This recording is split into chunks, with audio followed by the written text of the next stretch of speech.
Hello, this is the first part of the chapter 2.1, and today we talk about the simplex matrix operations, sums and scalar multipliers. So you already quite familiar with the matrix. You saw them a lot in the last week and a half.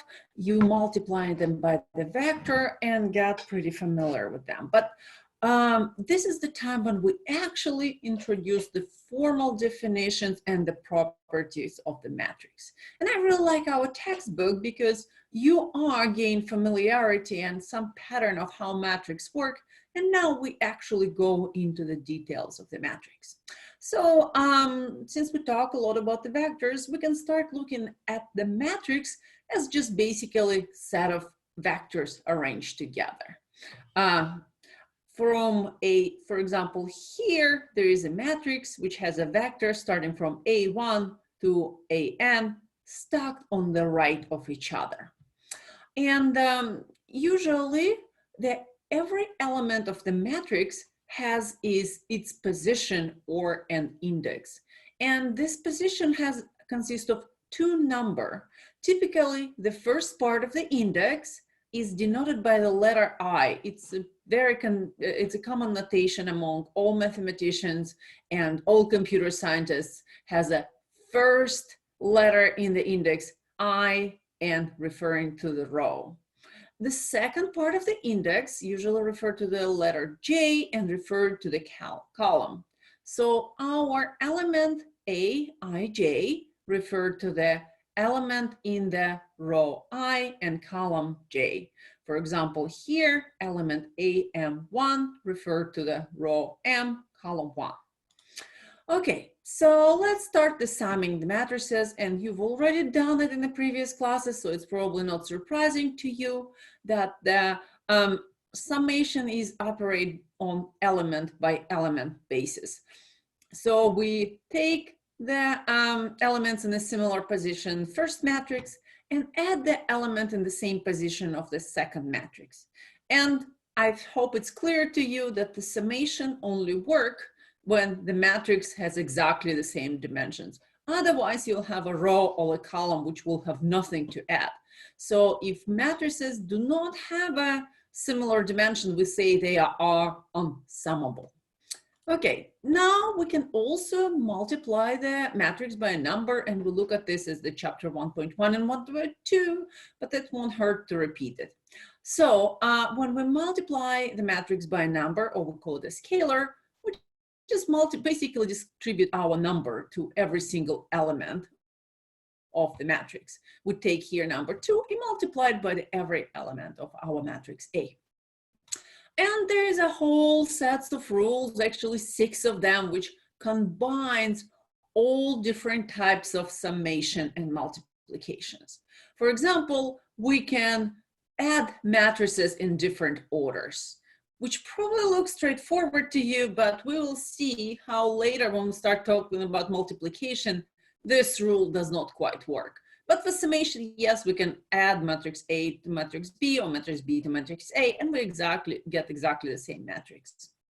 If we're summing 3 matrices, we can add 2 first and the second, or we can add the second and the third and then the first. It doesn't really matter.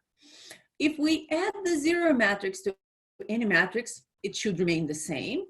Also, if we multiply the sum of our 2 matrices A and B by a number, we can basically distribute the numbers. We multiply first matrix by the number R, second matrix B by the number R, and then we add them together.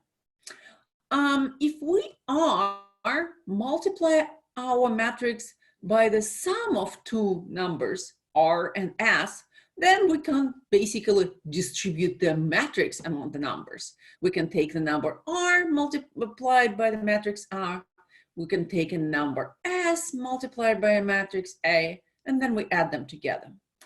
Also, if we multiply matrix by a number twice, for example, here we multiply the number S by A and then resulting matrix by the R, we can actually deal with the numbers first. We multiply numbers R by S and only then multiply it by a matrix. Probably much easier operation because it's easier to deal with single numbers than the whole matrix. Okay, let's just practice a little.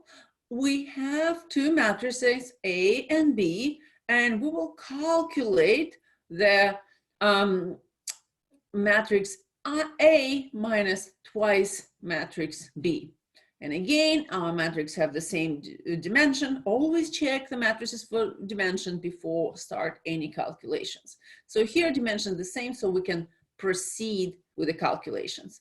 And again, the order of operations always work the same with matrices as with any other normal mathematical operation. We multiply first and then add and subtract the second. So we start by calculating twice matrix B, which we take number 2 and basically distribute it among all elements of our numbers. So we double all of them. So the next step, we take the matrix A and we subtract this newly found matrix to B.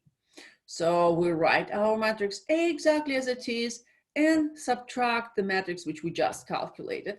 And again, we conduct the element by element subtraction. So we take first element of the first row, 4, subtract the elements in the same position of the second one, number 2.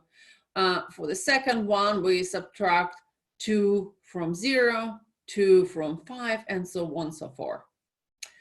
Okay, this is all about the matrix, simple matrix operation, sum and multiplication. So now I would like you to go ahead and solve several matrix multiplication, matrix summation problems for the end of the chapter 2.1.